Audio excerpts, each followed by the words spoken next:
Well,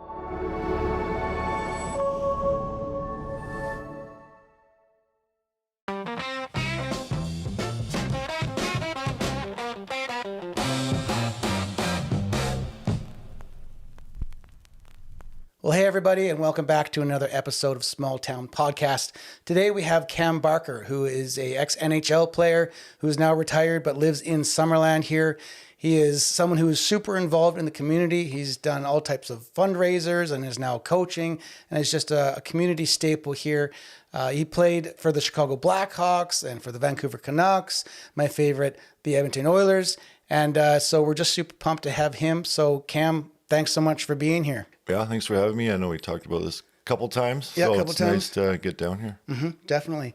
I guess before we get started, I thought maybe kind of do a gallop a little bit through, a little bit of childhood, where you grew up, how you got into hockey, and then kind of the stages, and now, bam, you're in Summerland. I know that's a ton, but see if you can nutshell that for me and squeeze that into a relatively succinct story in a few minutes. Okay, here we go. I was born in Winnipeg. Okay. Spent pretty much my entire childhood there, other than 2 years on and off. We lived in Ottawa, as my dad worked there. Other than that, we were in Winnipeg. Played hockey outside all the time growing up. Absolutely loved it. Outdoor rinks, ball hockey, all that. Was drafted before high school to Medicine Hat in the WHL. At 16, I left home, went there. Played there for my 4 years. Got drafted to the NHL, to Chicago. I played World Juniors while I was still in junior 2 times. Won gold. Then on to Chicago. Was there for 3, 4 years, 5 years. And then I got traded to Minnesota. I was there for 2 and a bit. 1 season in Edmonton. 1 season in Vancouver, and then I was overseas for 10 years. And the time I was in Edmonton, me and my wife came to visit Duncan Keith, and yeah, it was my first time here in the summer. I'd been here in the winter to play the Rockets, and I couldn't believe how nice it was. And we were instantly looking for places, and we actually found a lot in Trout Creek here, and we built a house, and we've been here ever since. A couple years ago, we moved up the hill on the bench. But yeah, I've been in Summerland basically for 16 years, mostly the off seasons when I was playing, and this will be my 5th year retired. Okay. Sweet. That was really fast. That was really good though. You gave me all the stuff, all the little points that I wanted to hear. That's awesome. Okay, so I'm going to start off with a random question that I haven't told you about that. It's a bit of a weird one, but it'll help us to get to know Cam Barker a little bit more intensely and a bit more like details. Okay, so the question is, what is your breakfast routine? What do you have for breakfast every day?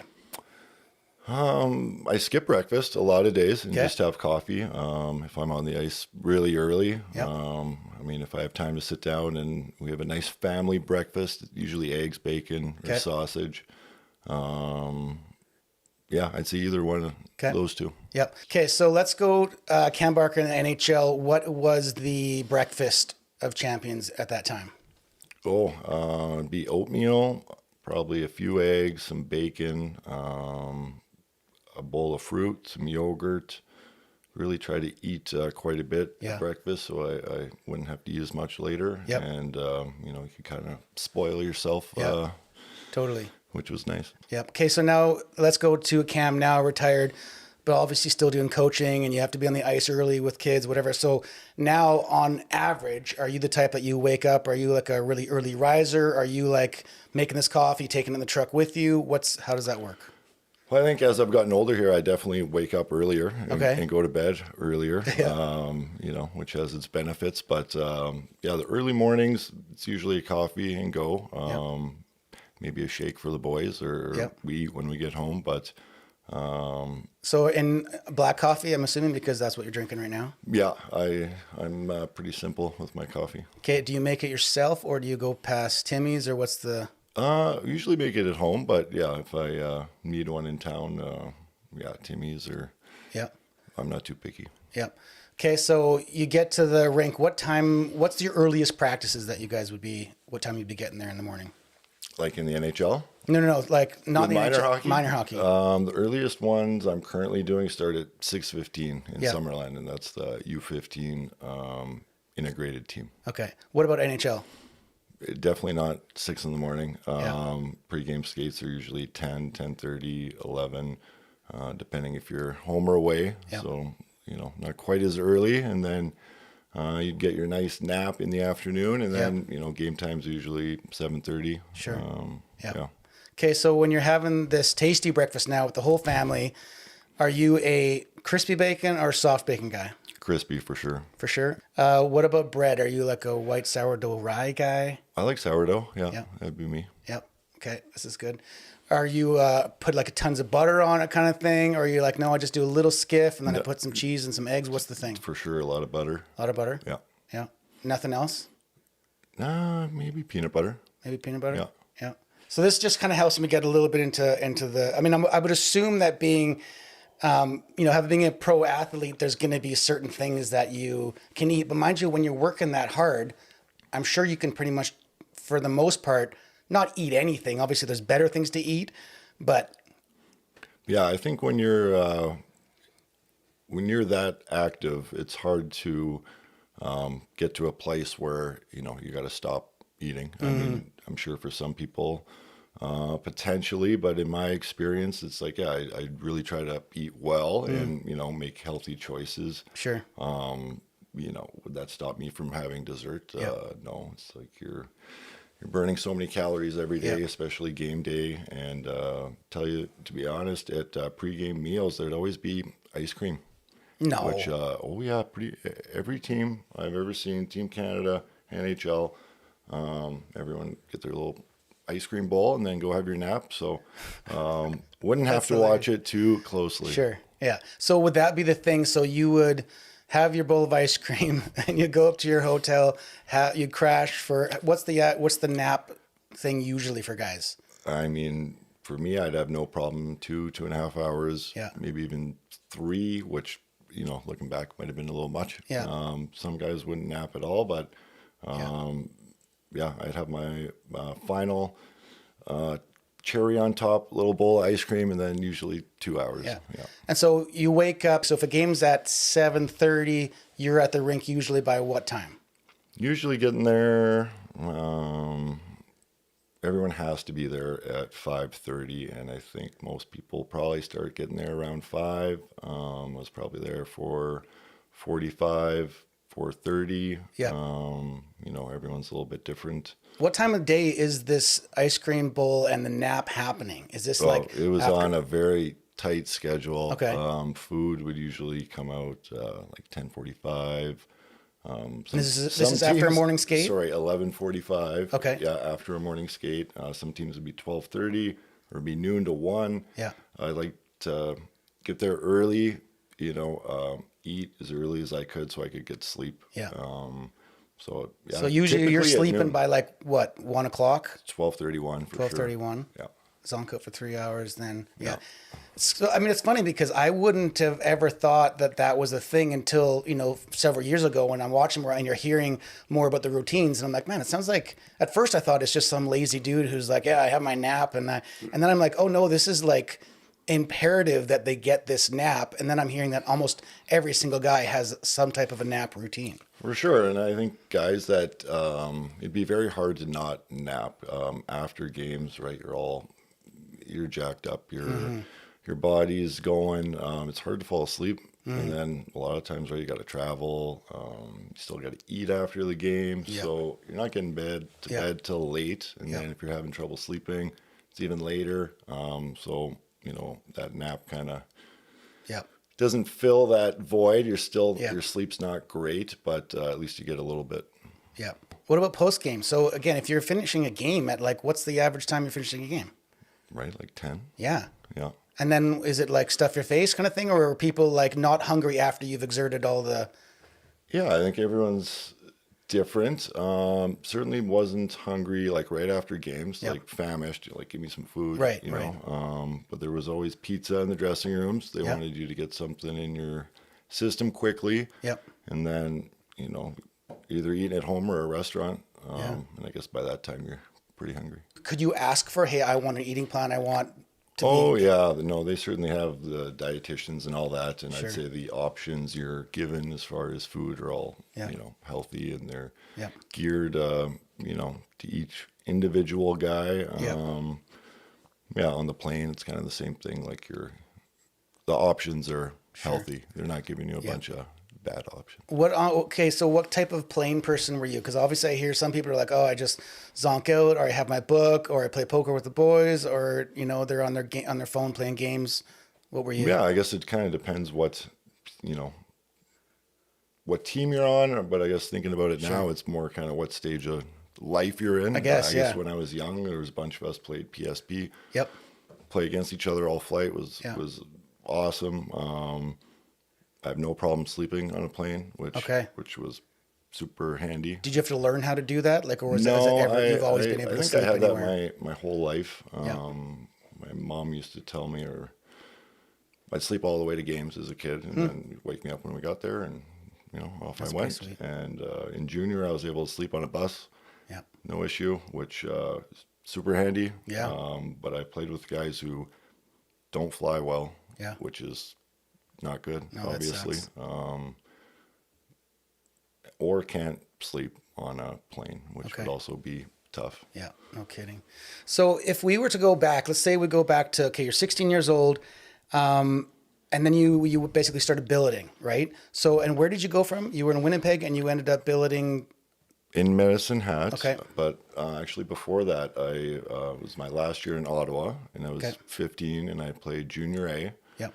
And I was living at home for the start of the season, and I was traded to it's like 2 hours away. It was Cornwall, and that was my very first billet. Okay. And At 15. At 15, and looking back, I had a great experience. It was treated super well. You know, like another family. Yeah. All my 5 years I billeted. I can't say enough good things. I still talk to my billets from Medicine Hat, see them when me and my wife and family go back, and those are relationships you'll have for your whole life. Yeah, that's cool. I mean, it's interesting because I talked to my son, and the idea of him billeting, like, he would probably just start crying right away. He's like, the idea. But I guess as you're in that hockey world and you know that that's an option and you're pumped about it and you're competitive and you know that that's what I have to do to get to the next level, you're probably mentally prepared for that already, is my assumption. Yeah, I think when you're so invested and it's something that, you want so badly that, going to a billet's not something that's going to hold you up. Yeah. Did you play other sports growing up? Yeah, I played baseball, loved baseball. Played just as much as hockey, I would say, probably until I was about 15. And then, Oh, really? I kind of chose hockey. But I played on the provincial team 1 year, and my kids both play baseball now, which I'm thrilled about. And, it's great. What is it like to get, I mean, I guess as you, let's not say drafted to the NHL, but to the WHL, what was that process like? I mean, I knew I was going to be a high pick, and Yep. I didn't know where I was going to end up, obviously. And I certainly lucked out in a sense that I had great coaches. I had got a great billet, and our team was kind of on the cusp of being very good. Sure. So the team wasn't on the way down. It wasn't. Okay. I wasn't looking at 4 long years. My experience in Medicine Hat was phenomenal. I had Willie Desjardins and Doug Litster as coaches my first year, which made a world of a difference. I think we lost in the second round. It might have been first round. My first year, and then the second year we won the league, which was my draft year. Okay. And we went to the Memorial Cup. Yeah. It was in Kelowna. We didn't win, but that season, my experience there, the whole process of it, billeting, high school, new town. I enjoyed all of it. Yeah, interesting. So then you get into the WHL, and this is where This is where you play for the World Juniors? Yes, that's so my draft year would have been my first year I played World Juniors. Okay. So I made the team as an underager. Okay. And, looking back on my hockey career as a whole, that's probably my highlight that sticks out the most. It was a really hard team to make. I certainly, remember buckling down and trying my hardest and doing everything I absolutely could, probably for like a month before that tryout, and the summer before, and so you had your eyes on it really early. Yeah, and knowing that you would be an underager. Yes, and knowing the preparation that it Sure. kind of takes, but so that was my draft year. So we won in North Dakota. And then the following year was in Vancouver, and I think there was 2 returning guys. Okay. I might even been the only one. Okay. Anyways, and then having it in Canada, in Vancouver, was just a different. Yeah. Who are some of the guys on your teams that listeners would know? Like, obviously, I'm assuming a good chunk of those guys would have gone on to play NHL. Yes. Well, the first year was, Crosby, Bergeron, Getzlaff, Perry, Weber, Phaneuf. It was a very deep team. Brent Sutter coached both years. Yep. I really enjoyed him. He had coached against me in junior, and okay. Is this Daryl's brother? Yes. Okay. Yeah, and he certainly got the most out of me. But in a great way, pushed me, sure. and made me kind of reach for what he knew I could get potentially, and help me there. And then the following year in Vancouver, a lot of drafted players, high picks. Kyle Chipchura was one of them. Yeah. Justin Pogge was the goalie, local boy. Very fond memories of both those years and my time in Medicine Hat. So like when those World Juniors are on, let's say you're in the NHL, is that something that most NHLers would be pretty pumped to go and watch? Like, is that a very, very... Oh, yeah. Like... Absolutely. Like more than them watching NHL? Yes. Yeah. Why is that? Yeah, the national pride is certainly a big thing. You get in a dressing room, right? You got Finns, you got everybody in there, and everyone's proud of where they're from, and they want their teams to win. And I think the parity now, especially, it's like it's getting closer and closer every year. So, when you're making bets with teammates, it's like a slam dunk before. Maybe not so much anymore, but it's great for hockey. And but yes, players get very fired up. World Junior time. Okay, that's kind of what I figured, but at the same time, part of me thought, well, if they're not in NHL yet and they're not at that same level, then, but then I've also heard other hockey fans that are like, that's some of the best hockey to watch. Yeah. I agree, and I think junior hockey in general is extremely exciting to watch because kids are really pushing themselves to get there. Yeah. And obviously that age group's a little more rambunctious at times. Watching junior hockey, World Juniors, that was some of the best. Yeah. What's it like to say, so played on that, won gold, and then all of a sudden you're in NHL? Like, what's it like, I think, on both sides, right? So on one, what's it like for Cam to then step into the big time? And what's that like? And then what's it like for you to be on there and then see these young guys playing, and then all of a sudden the next year you're on the ice with them? I mean, the step in, going from junior, being able to play World Juniors for your country. Yeah. The developmental process, kind of what you're exposed to, like that's is definitely the biggest stage outside of Memorial Cup, which I would argue is a pretty big one. Sure, of course. It all kind of rolls together at that point. I mean, you're a young kid. You're so excited for all these things. There's a bunch of new stuff coming at you, right? You got your family, your friends, your high school still going on. It's honestly a lot of that. I don't want to say a blur because that's not the right term, but it seems things seem to happen very quickly in my memory for those events. Yeah. But I do remember everything. My draft is the same thing. It's like, can you ask me where you had dinner? It's like, well, no, but I remember you know what I mean? Sure. Like I remember the whole thing.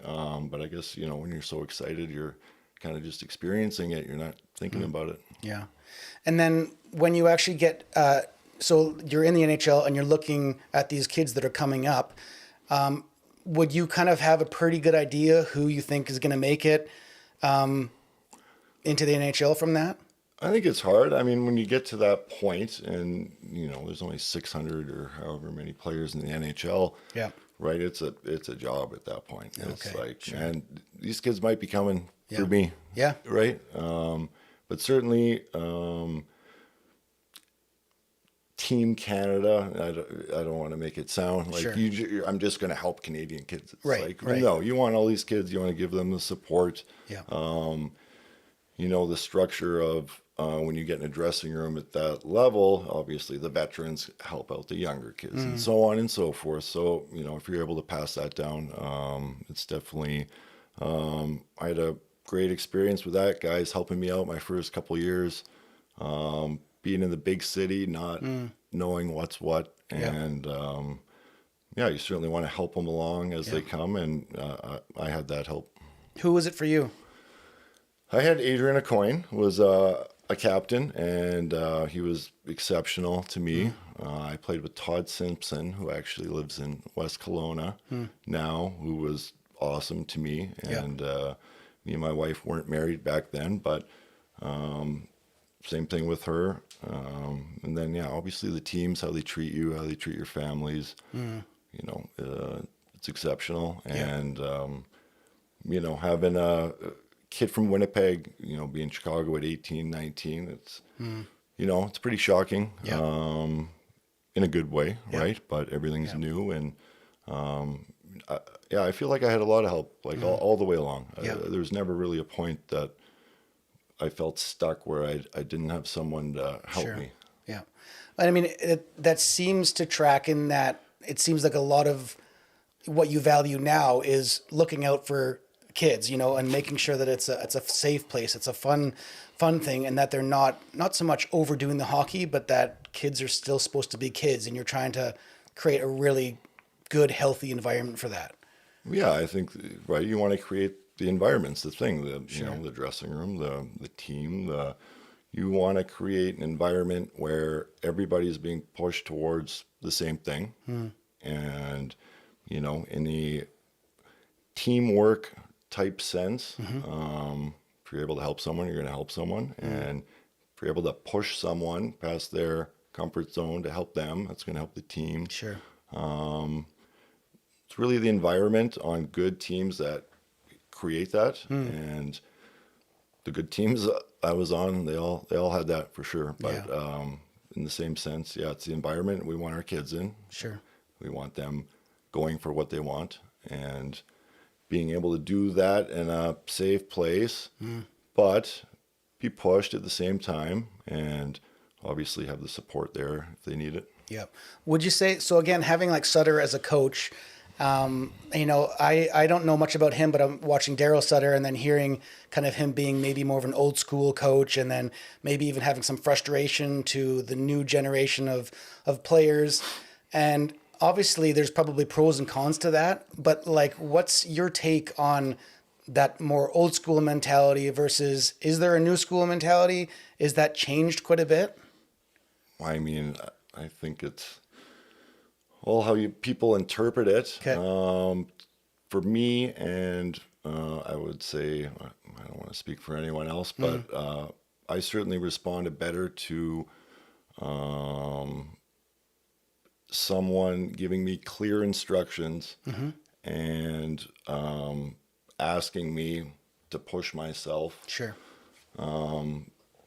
But I've also seen it done, in other countries. Yeah. Some coaches, right? It's a different approach for everybody. Sure. Yeah. But to me, he's one of the best coaches I ever had, Yeah. for sure. Willie the same way. They get what they get the most out of you in different ways, and it's all about the timing. Right. But there was definitely no mind games. Yep. I knew exactly what they wanted, when they wanted it. Yep. And if I could do that to the best of my abilities, there's the manner they did it, would it rub people the wrong way sometimes? It's like, sure, but Totally. when you're going for something like these things are going to come up all the time. It's how you deal with them. Yeah. Yeah. No, that makes sense. I was curious too, like when you are on, like, so back to NHL, when you're playing against guys, and let's say you have some like hard fought series, you're just bashing these other guys, they're bashing you, people are throwing fists, sort of like that. And then bang, next year you get traded and now you're on that team and you've had these intense moments with these other players. I've always, just as a viewer, as a watcher, I'm like, what is that like? Like, what's it like to walk into a change room and have to like look at Buddy and be like, well, last year we went toe to toe. Yeah, I think it's awkward until you get there. Okay. Maybe. That certainly did happen to me though. I played in Chicago. We had all those games and series against Vancouver. Right. And then to later on play in Vancouver, essentially against, with that same group. Yeah, I mean, it takes a bit, but it was one of my first days there, meeting the Sedins and everyone else. And, there was a couple jokes for sure, but I mean, no, they're very welcoming. And, I guess it's in their best interest to be welcoming and stuff, but you got to bury the hatchet. In the moment, the other way, it's like, you're really, I don't want to say trying to hurt each other, but you're trying to win, right? Yeah. You're trying to do whatever you can. And, me and my wife had a great experience in Vancouver. But that feeling, for sure, up until I got there, I'm like, this is going to be very awkward. What kind of support is your wife in that? Like, how much are you guys dialoguing and talking about, okay, well, I'm going to this team and so is over there. Like, what's that like for her? Well, you can't really control it a whole bunch. Sure. I mean, she came with me everywhere I went. There was never a place I went that, even when we weren't married, she didn't come. My first couple of years in Chicago, she was in university still. But after that, Chicago mini, Edmonton van, overseas, like, they were everywhere, kids included. And I can't imagine it. Doing it without them would have been tough. Yeah, no kidding. And so, and that was overseas. You said you were overseas for 10 years as well? Yeah, 9 years, 10 years. That's crazy. Was she teaching over there? No. Well, I guess that was the hard part about in the NHL, the wives who weren't American, right, couldn't work. Right. And it's kind of the same deal overseas. So. Yep. Oh, that makes sense. Yeah. What are some, like, as far as players, is there any players, okay, let's say that all the players that have ever lived are still playing and you wanted to play with two players. Who are two players that you wish you could have played with? I mean, growing up, my family, my dad, my grandpa, everyone idolized Bobby Orr, and, Boston was the team. And I'm still of that opinion. He would be one of my picks. And I mean, Wayner would be the other one. Yeah. There's a long list of guys currently playing that would obviously be exciting to play with. The way the game's changed, morphed, point totals, all that stuff. I mean, it's extremely exciting for hockey in general. Having good Canadian teams obviously makes it more exciting for us. Totally. But I still look back at the legends, if you will, as it's a different era. There's different rules. Everyone is training differently, but similarly. It's just a different time. Yeah. But I still view those players on that pedestal. Yeah. Okay, so let's say you've got Bobby Orr and you've got Wayne Gretzky on there. What about guys that are currently playing? Currently playing,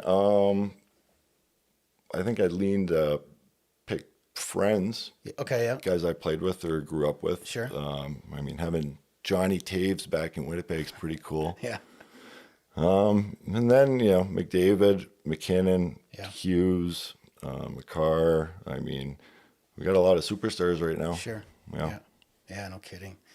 There was a while, I don't know how many years ago, but it seemed like there was a little bit of the diving started to come into the NHL a little bit.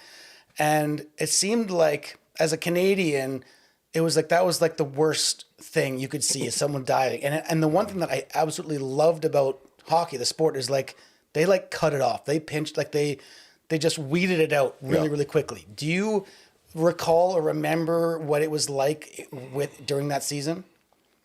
Maybe a little bit. I mean, when you mentioned diving, the one kind of clip or moment that sticks out in my mind is Kovalev in the playoffs. Okay, yep, sure. But other than that, I think it might be a few specific players. Yep. But yeah, I never felt Yep. that way. I mean, the gamesmanship and, Sure. there's a few players that's what they excel at and that's what they're paid to do. And, that might be the case, but I think the large majority, Yeah.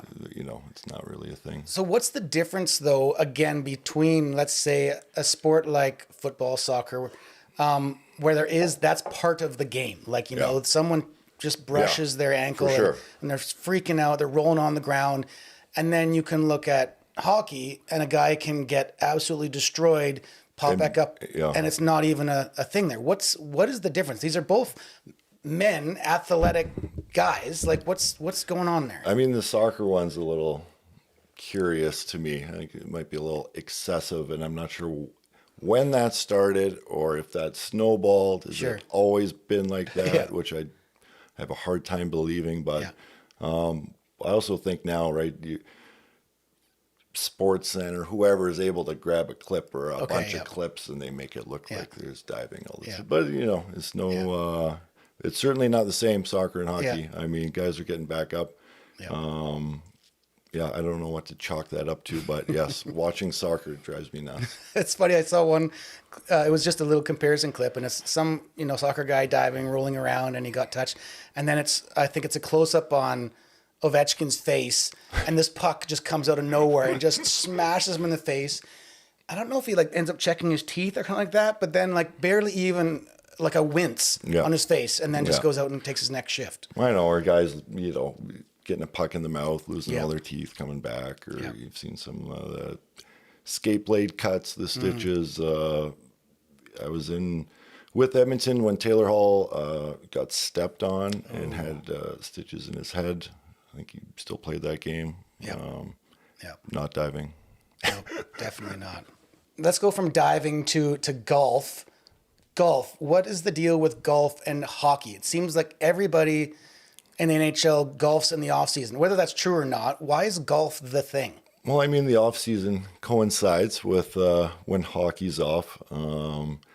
It's something active to do when you're done your training or skating in the summer. A lot of the skills, the timing, it's not much different than hitting a one-timer. Yeah. It's fun too, right? Yeah. You can get out there with your buddies. Yeah. I mean, that's got to be an aspect of it too, because there's a lot of guys that I watch that are NHLers that go out there and they self-profess, I suck at it. I'm terrible, but they're out there all the time. For sure. And there's, I'd say the majority of guys play. Yeah. I think it's less common in Europe. So you'll get European guys or Russians that don't golf, but I mean, if you're a North American and you're playing professional hockey, you probably golf quite a bit. Huh. So what would they do, like, say, Russians, Europeans, what's their thing? Well, tennis. Okay, yeah.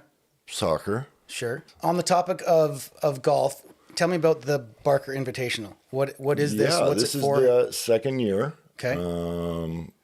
Last year, the proceeds went to some kids from Summerland Minor Hockey. There was 10 of them. 5 kids got scholarships for some funds to use for camps, training, equipment. And there was 5 kids receive registration fees covered for this year, which worked out great. And last summer, summer would have been spring. I heard about the Taylors. Yes. I met the Taylors and heard about what they were doing and their story and, what their goals were with Field 96 project and being a Summerland family in Trout Creek. I mean, it was such a no-brainer to me. I didn't, not that I won't do Summerland minor hockey again, but you know, the purpose of the tournament was to help someone in need locally, kind of along the same vision, wanted to help out, and I'm very excited for it. It's next Saturday, and Melissa and Jeff have done a ton of work. They've received the Blue Jays baseball grant, and construction's underway up there. And if I'm able to help out a little bit, you know, that's great. So huge. I mean, they're so thankful and stoked that that's happening. And I mean, it's been pretty cool to see different people step up, you know, and like these people are going to, you know, do this for free. And these people are going to give this way, you know, and they're selling corn, they're selling all these different things to be able to raise money, you know, and they've got a bunch of different tradespeople that are helping out with all types of things going on. I've been actually doing a bunch of the filming. I go up there with the drone every couple days and just kind of, you know, film the whole thing, and it's pretty amazing what they're doing. It is amazing. And I mean, I know the amount of work that's went into it is also amazing. And, you know, we've talked about small towns a bit here, but, you know, I think that's a big reason why, you know, the support, you know, for what they're trying to do for the golf tournament. People really do support each other around here. And I think, when people ask for it, it's usually given. I know people, it's a funny thing asking for help. We're not that good at it. No, but hopefully this can keep that ball rolling. So doing like media, something like this, like you said, you haven't done a bunch of podcasts, you haven't done a bunch of that stuff, you know, and I'm assuming that people that have retired from the NHL, there's probably a certain amount of people requesting, and they want to hear the story, they want to hear this, and they want to endorse their product or whatever it is like that. What is that like to be retired, but still kind of have some of those pressures on you? How do you handle that? I mean, when they're related to your goals and what you're doing, it's an easy thing, even though if maybe public speaking or some of these things don't come naturally to you. I certainly don't feel like they do to me, but I love what I'm doing, and so it makes it easy. No, that makes sense. I guess it's different when you're in the NHL. Like when you're in the NHL, let's say you have a great game and okay, we want to talk to Cam, or you have a total crap game and like, hey, we want to talk to Cam. What is that like as a player? I guess now it's optional, whereas back then it wasn't. So when you say it's optional now, so a player could say, I don't want to, and when you... No, I mean, my situation now, right? Gotcha. It's like guys that are retired, if they don't want to do anything, it's like, you don't have to do anything. But when you have a bad game against Detroit and you're -4, it's like, you probably got to talk to somebody. That's brutal. I mean, like, and you feel so bad for those guys. You can understand why some of these guys have a bit of a volatile relationship with some of the reporters. Yes. But as a professional, what is your responsibility to the media in the NHL when it comes to interviews and media? I think it's very tricky because different places or people will want different info out of you for certain reasons, and maybe reasons you're not aware of. Sure. So I guess you're always kind of on guard for that. But, the team PR people also have an eye on that. I guess you get in trouble when emotions are high after games for players or coaches, and you say something you don't mean, and it's live, and you can't take it back. And but it's a tricky thing, but obviously it comes with it. They prepare you for it. How do they prepare you for it? Well, the media training, what you can say, what you can't. Is this the team's message? Is this your message? What are you really trying to get across? So that stuff is actually kind of trained to you. Oh yeah, no, there's definitely, before the draft, kind of part of your development in Hockey Canada, if you will, academies, World Juniors, Team Canada. It's all very similar, except there's steps to it until you get to the end. Yeah, which kind of makes sense and is probably the reason why everybody makes fun of the classic hockey interview, pucks in deep and just try to get on net, blah, blah, blah. Yeah. There's a certain skill, I'm assuming, to, it's kind of a little bit of politics. For sure. And I think of the captains I had were all very good at that. Even Jonathan, when he was young, like he was already good at that. He was already, you know, well-spoken, thoughtful. You know, he wasn't going off script.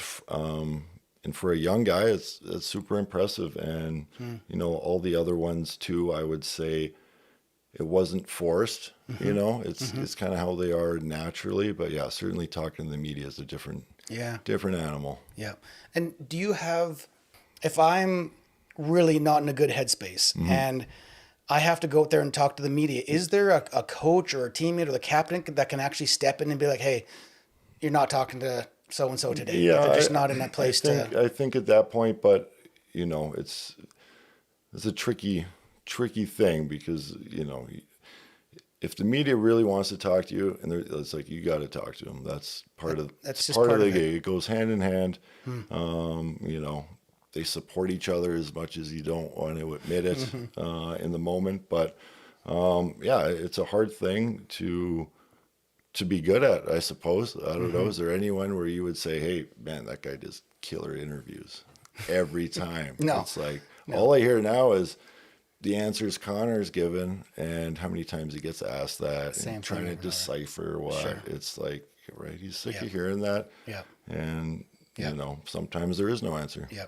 Well, sometimes you almost, like, I can appreciate, like, Draisaitl, I find, is a little bit of, he'll give you a little bit more. He'll show, not that he has a heart on his sleeve, but he'll give you a bit more. And that's, I hate to be that consumer and be like, this is a guy who's a normal human being, another guy that has a family, and I'm sitting here all excited because I want to see him get up, you know, emotional or whatever. And there's something really gross about that, but that's, like you said, that's also part of the business and what brings people to hockey and brings people to the interviews. And I mean, we talk about all the great things, or, you know, the environment and the team aspect and, you know, being like a family, but right, the other side of it is it's all a show, right? This is, the curtain comes back, the show's going, right? It's all, some of it, I don't want to say is make believe, but right, like tuning into Netflix, it's like you're gonna have options. Media is gonna want you to consume this, and the better clips you can give them, right, it's what they want. So they're always trying to get that out of you. And yes, the boring hockey, get it in deep. We worked hard. Tries to stay away from that, and that's what they tell you, but it does produce bad interviews, and I'm sure I'm guilty of that too. It's interesting because I think there is something that you just brought up too. There is and again, I don't watch tons of other sports, but the vibe that I get from watching hockey is that it is very family orientated, that families and spouses and kids, and they talk about certain organizations that are just so good for the family. Again, I hope that's not part of the show, but like, what is that like from your perspective? No, I wouldn't say that's part of the show. That's all true, for sure. Probably the extent of that with different teams certainly differs. Sure. And that would be the same for alumni too. That also changes year to year, management. Sure. If you get traded, there's probably a lot of it. There's not so much, I mean, obviously, yes, I get to play with so-and-so, but there's probably a lot, what is this like for my family and my kids? Yes. So there's that, like, what is it actually like where you're going, right? Is their school's going to be good? Right. Where are you going to live? All those things. How close is it to your actual home? But then, right, you hear from other players, but then that's their perspective. Maybe they didn't like that coach. They say, oh, I had a terrible time. It's like, well, I'm not going to, I'll see it for myself when I get there. But yeah, based on management, who you know, who's played there before. Do you know a bunch of people there? I think all those things have a big factor on how easy that transition is, but certainly kind of the standard, how families are treated, how yeah, it's exceptional. Yeah. Is there certain guys that pay tons of attention to the media and are always watching the highlights and the clips? It's just so different because you're watching hockey on TSN, Sportsnet, whatever it is. Yeah. But you're watching your friends play. You're watching guys that you went to school with and that you were all these things, right? So I think that's hard for the viewer to understand. I know there's a guy down the street, and he's a scout for an NHL team. And I remember I was chatting with him, and I said, so, I think it was between Edmonton and whoever they were playing at the time. And so who are you looking forward to seeing? He said, well, I'm really good friends with the GM here, and I know so-and-so on this team, so I'm rooting for them. And it was so different than like a fan thing of being like, but that's an American team, or this is like that goes into it for a fan, but it seems to be so much different when you're close. Yeah, I feel like I've given that response a lot. Like, who's your favorite team? Who do you cheer for? Right. It's like, well, I kind of always pulling for Winnipeg because I'm from Winnipeg. And it's like, outside of that, I want to watch good games. I want to watch my friends play, but as far as a specific team, not really. Yeah. As far as when you're watching your buddies play and something amazing happens, they do something great, or they absolutely blow it, are you like, how often are you actually texting guys, and how often are they responding? Yeah, I mean, I think when I was in the league, it was certainly more, because, Okay. you're a little more. I don't have a lot of guys I played with still in the league. Sure. Getting to that age, although there's a few. Yep. But if there was a blooper or if there was a highlight, it's like, yeah, you probably text them or talk to them or, bring it up next time. But it's a very small world. And, even where we live now, there's 5 guys I played with just when I was in Chicago. No kidding. Which is crazy. Yeah. Us all living this close, and none of us are from here either, which is cool. But isn't Duncan from here? He was actually born in Fort Francis. He moved here when he was young. So I think technically, I don't know if he calls it Winnipeg too, which is kind of funny. But I mean, thinking of all the kids and all the dads coaching teams in minor hockey being involved. I mean, there's so many guys around here, and I know it's hard for my kids anyways to appreciate it. Sure. Because they don't really know. But Well, again, in a way, there's probably something on the other side that's kind of nice to be like, yeah, we're just normal people. Yes. Like, it's not a, is it the kind of thing though, when you get together, well, let's say with those 5 guys, you guys are hanging out, is that a breath of fresh air just to be like, okay, what it's like, you've been there, and yes, for sure. There's got to be a level of comfort. That those connections, those friendships, like even if you don't talk to someone for a long time, I feel like I see guys that it's like nothing happened other than us getting a bit older. But those connections are lifelong, and there's lots of them around here, which certainly make it a little more entertaining. Sure. Yep. I bet. What's it like seeing where women's hockey kind of started, and maybe even from when you started in the league to where it's at now? Well, it's awesome. It's come a long way. Yeah. Actually, last year at OHA, I was asked to coach with the girls' black team. Okay. So I did that from Christmas on, and no way. I'd never coached girls before. I don't have girls. Yeah. And man, it's some of the most fun I've had in hockey in a long time. Yeah. Really enjoyed it, but I mean, the PWHL it's the big show now for them. I mean, that's evolving so rapidly.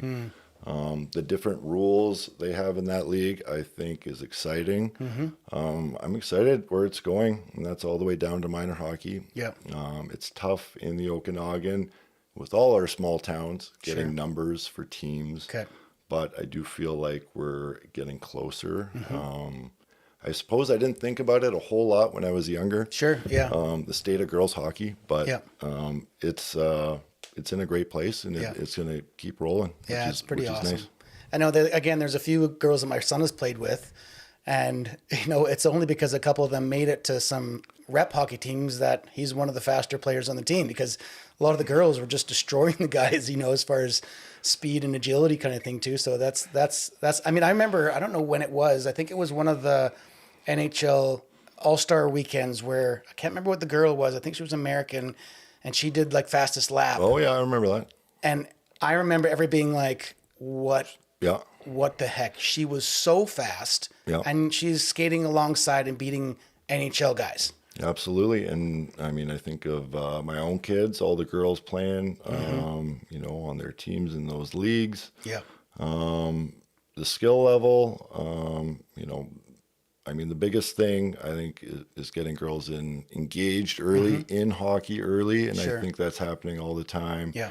And we're seeing it. And it's exciting. Yeah. What's one of the best things about the hockey culture for kids coming up? I think one of the things that I'd love to highlight is, hockey, there's so much to do in hockey, and it's not just playing. Sure. Right? There's stats, there's physio, there's training, there's skills coaching, there's marketing, there's a million things you could do. I think when the perception is, hey, I didn't make the team I wanted to make, maybe hockey's not for me. To me, that's the wrong thought process. I mean, if you look at hockey as kind of a lifelong thing, and sure, if you're super passionate about it, right, there's a million options. Yeah. There really is. And if you're not, and that's all it takes for you to quit, then, hey, maybe that's not your thing. Yep. But I think a lot of the time it's just not thought about. Hey, maybe I am done playing, but maybe there's something else I could do in hockey because I really love it. Yeah. And I think if that message got across, more people would stay in it. Maybe, I don't know. Yeah, no, that's a really good way to look at it, because I think that is oftentimes kids kind of think, well, if I'm not playing, then that's it. Yeah. Yeah. What was the transition from being in the NHL to retiring and to the place that you are in now? Because obviously you hear different stories and some people handle it better. And I know that the NHL has certain programs that they do to kind of help guys to make that transition. But depending on the person, I'm assuming that's pretty hard. Yes, a lot of guys struggle with that. I certainly have from time to time, although I think my transition was pretty smooth. Guys have a hard time going from something that is so structured, your entire summer's training, having to plan all that out, your skating, your to the season where everything's just dictated, your whole day. Sure. To having nothing. Yeah. Potentially. Right. If you don't have the skills to do it for yourself. Yeah. I think that it becomes hard, and I think that's for me anyway. That's what it was tied to. Yeah. My first 2 years working with the Vees, I'm kind of still in the same environment. Sure. Had my kids around in the dressing room, which was phenomenal. You win 2 championships. Yeah, I win 2. So that was great in that sense. Yeah. But it's a hard thing. And for me, it was really the time management, not having to train anymore, not having these things, and then obviously not seeing your teammates all the time. But I certainly got that, working with the Vees, and then now at OHA. It's the environment is what you're looking for, and what I think guys miss when they retire. And I think if you have an eye on that, and you put some work into it, and realize that, hey, maybe I do got to work on this a little bit more, because really, you've done the one thing your whole life, and then all of a sudden it's done. Being active in the alumni, I think, makes a big difference. Staying busy, but it's certainly something you got to put a focus on. Yeah. And well, I guess that's the nice thing, like you said, having those 4 or 5 players around here is having a bit of that support too, right? Because I'm sure you've probably been able to walk alongside them, and they've been able to do that for you. It's probably been pretty huge. Like you said, getting involved in community. And yeah, absolutely. I mean, all the guys support each other. If anyone ever needed anything. But yeah, it's a hard thing to do for sure. Yeah. What's your take, I guess, on the mental health aspect of that? Because I know that's also a huge side, not only in sports, but just in society in general. And for whatever reason it is, it's the media, us being on our phones, us, like you said, even earlier, being in a small town, maybe you're not as rushed, but in general, just that faster pace of life that doesn't seem to be doing us any favors. Yeah, I mean, thinking of kids these days, and we didn't have a lot of these things, and I wasn't on my phone because I didn't have one, and everything's just so different. But if you can put some time into understanding what you really enjoy doing, not knowing what you want, I think, is kind of the root of a lot of these things. And we have so many options these days, and when you think of kids, iPads, phones, games, essentially how they learn is very different from how we were. But man, I certainly don't have the answers to those things. But for me anyway, when I see kids who are driven and really want it, and they're super passionate, and they're looking for answers, they're asking questions. Sure. I think it comes up much less. And if we can give them that environment, much like NHL room, a junior team, that's what we want. We want them doing something they love, having the support for them, and then being super interested and curious about it. We said earlier about just not being great at asking for help. I know for myself going through, having a decent struggle with anxiety and depression and being on medication and going to counseling and all that kind of stuff. Luckily, my personality is a bit more leans to I want to kick this. I want to get help. I want to, but I know that's not the case for a lot of people. Right. And so it is something that they kind of keep, or they're embarrassed, or there's that shame and guilt there. But as the conversation is out there more, hopefully there's more opportunity to talk about it and to be like, hey, this is okay. This is something that people go through, and there is so much help and so many avenues that you can go to get help. Yeah, absolutely. And I mean, everyone struggles with different things. And I certainly feel like I've had the options for all of those things across the course of my life. Did I always take them? No. But yeah, certainly being available for your friends and your family. And then, for me, when I do need it, it's like it's up to you, right? Everybody can offer it to you. Yeah. If you're not willing to take it, it's going to be hard. So really putting that self-awareness on yourself, right, to be like, hey, we're doing this, right? That's huge. And then hopefully that environment, right? Your kids are going to see you do it, and then so on and so forth, and hopefully we can keep giving that environment to the kids, and same thing. Yeah, exactly. Speaking of kids, what's it like coaching your own kids? Well, ideally, I'd like to not coach my own kids. Okay. Why? I think it's important for them to hear and figure out and go through problems from a different voice. I mean, they hear me the other hours of the day. I do enjoy being on the ice with them. I practice all that stuff, but I see them enough that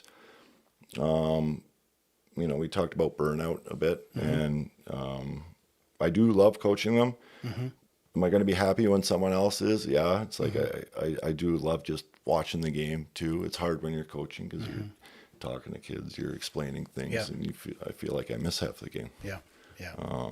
But ideally, no, I would waiting for the day. Sure. It's coming soon, which is good. Yeah. I know I got a buddy, Dan, he used to do a bunch of coaching as well, but when he's not coaching, he's one of those guys that doesn't want to be with any of the other parents whenever he wants to go and sit, and I see him across the rink. Yeah. It's not because he's a jerk, it doesn't want it. He's just like, I've done all that stuff. I just want to watch my kid play hockey. Yeah. Right? No, I love watching my kids play sports, and my mom, my wife, it's nice to be in the stands too. Yeah. Oh, that's all. It's funny because my wife is, I would say before my son started hockey, she grew up playing basketball and baseball, so was athletic, but never interest in hockey.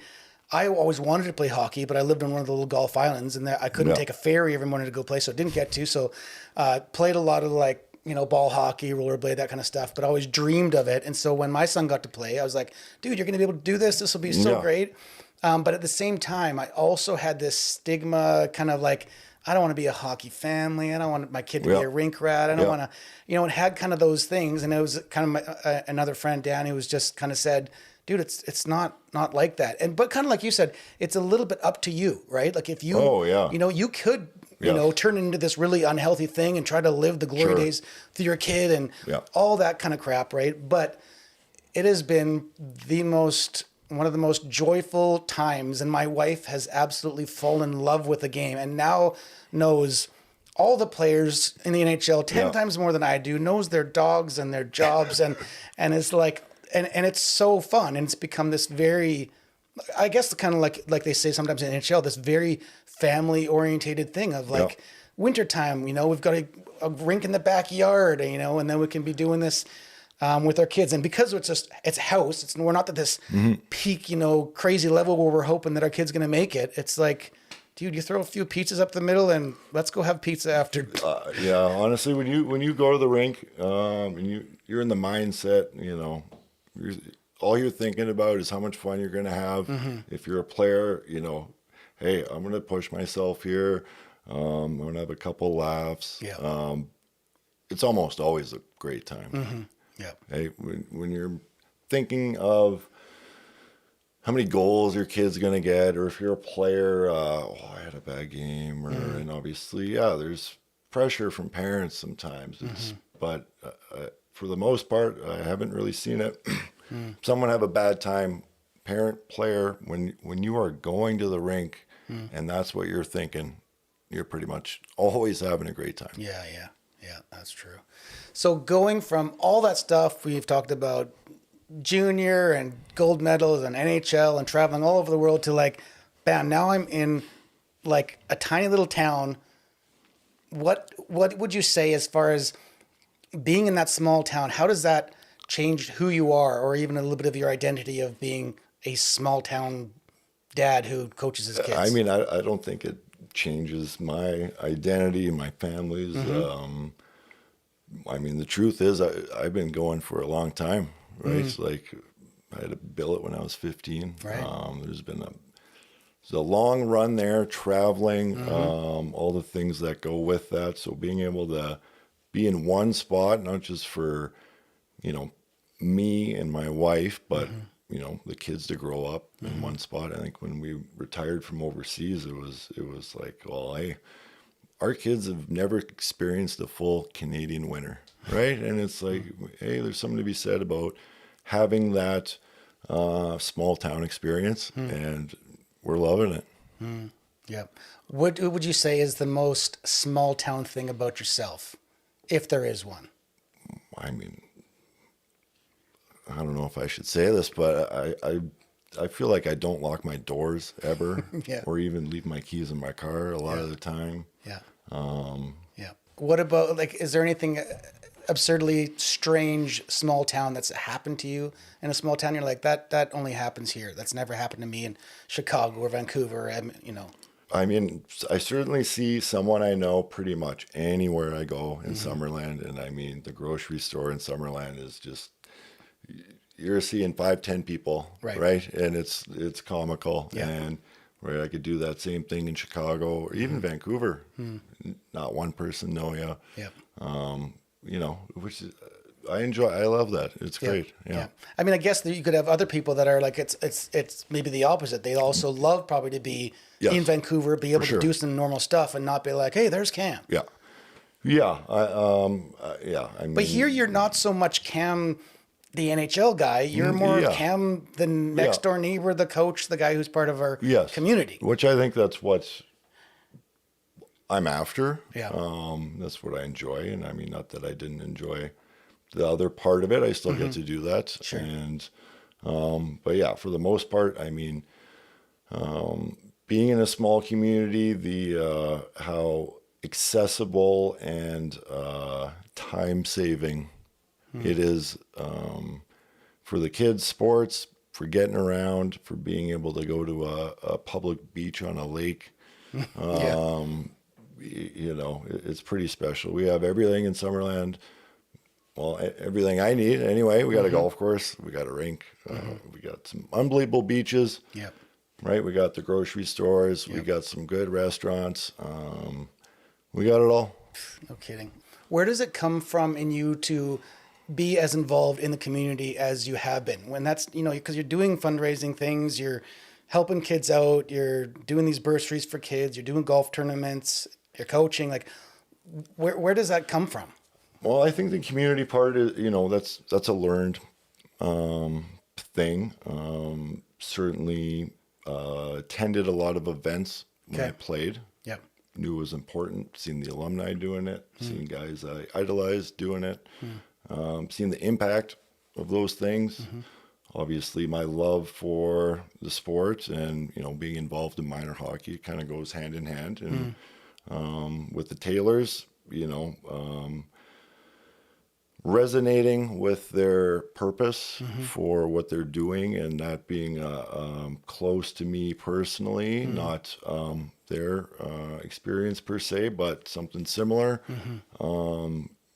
It's natural, but I think me seeing it throughout my whole life and that example being set in junior, and I would say honestly from my parents, it's just something that it would seem odd to not do it. That's awesome. Well, thanks so much for doing that. Like, again, it's huge. I mean, again, you have a choice to do that, and there's something in you that's ticking in the right direction. Okay, so we're going to end off here like I always do with this lightning round of questions. And so these are basically yes or no questions. You can give me a little bit of an answer if it requires it, but we'll try to keep it as short as possible. Yeah. All right, so first one is nachos or ribs? Ribs. Okay, comedy or action? Action. High five or fist pound? A fist pound. Adam Sandler or Jim Carrey? Adam Sandler. Ron McLean or Ron Burgundy? Ron McLean. Okay, OT winner or walk-off home run? That's a close one. OT winner. Yep. Okay. Hole in one or buzzer beater to win the game? So a hole in one because I've never had one. Close? Not recently. No? Disappointing. That's too bad. Maybe this weekend. There we go. Okay. How about rap or country? Country. Yep. Hot sauce or ketchup? Ketchup. Okay. Can't do the hot stuff, hey? No, I like hot stuff too, but ketchup just, It's good on everything. Okay. Bagpipes or banjo? Bagpipes. Okay. Score on your own net or get a 5-minute major in OT? Well, I don't know. It's like the same thing. I don't know. Score my own net. Okay. Has that ever happened? Actually, yeah. It was one of my very first goals ever. And my mom still tells this story. It was like I got the puck off the opening draw and I just turned around to my own net and beelined it and ripped it home. Oh, so it wasn't like an accidental went off your foot? No, that was a like proper... that was the story my mom tells about my first ever goal on a team, which is a little embarrassing. Wow. Yeah. Jeez, that would be a good story. Okay. Snowmobile or Sea-Doo? Snowmobile. Shoes or sandals? Shoes. Okay. Moonwalk. Okay. This is so you have to go somewhere. You have to moonwalk or skip everywhere you go. What do you choose? Moonwalk. Okay. Now golf or hockey? Hockey. Yep. So you would rather play like men's league or whatever like that than go out and golf? I haven't played men's league almost ever. Okay. Well, maybe a handful of times, but I mean, especially recently, I've been on the ice like 3-4 times a day with groups, which is, it's fun. So do you miss playing, like actually playing the game? Like do NHLers often be like, I just want to go and play pickup with the boys? Is that a thing? I think I scratched that itch, practicing. Okay. For coaching. Yeah. It's really the competing part. And that doesn't, for me anyways, that doesn't have to be. Yeah. In gameplay. Yep. Okay, we had the moonwalk. Okay, what about DC or Marvel? Marvel. Okay. Tropical island or cruise ship? Tropical island. Okay. Are you a clap or cheer guy? Cheer. Ski or snowboard? Ski. Pass or shoot? Shoot. Black tape or white tape? White. Always? Yeah. Did you ever try the black tape? Not a ton, no. No. Or would you say that you're... Things would have had to been going very poorly for me to try back black tape. Okay, this leads into the question of, are you one of these superstition guys? Like, were you... No. And I've seen some crazy ones. I mean, yeah. Give me an example. They're not even crazy.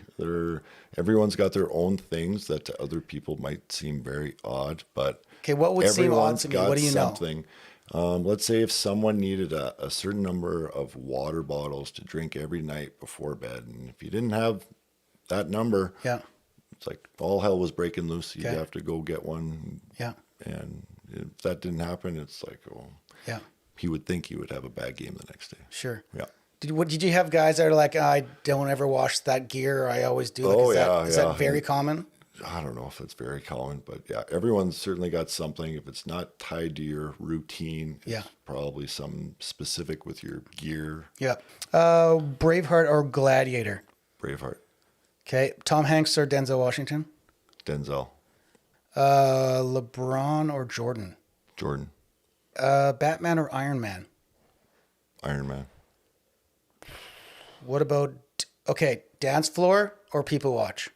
Oh, people watch for sure. Yeah, me too. Yeah. Pie or cake? Pie. Bungee jumping or skydive? I haven't done either, but skydiving would be the one. You think you might? Yep. Yeah? Maybe take your kids when they're old enough? Maybe me and you. Oh, I don't know. Lake or ocean? Ocean. Green jacket or Norris Trophy? Norris Trophy. Hands down, like that's an easy one? Oh, it's not even close. Yeah, I figured. Okay, last one. 5-hole or top shelf? Top shelf. Yep, every time. Every time. Okay. Cam, it's a pleasure. Awesome. Thanks so much for doing this. And again, like I said earlier, we're really blessed to have you in the community, and Well, thanks for having me, and thanks to you for bugging me a couple times to get it done. Yep. Good luck in the golf tournament next week. Hope that goes great. For sure. Perfect. Okay, thanks again. Thank you.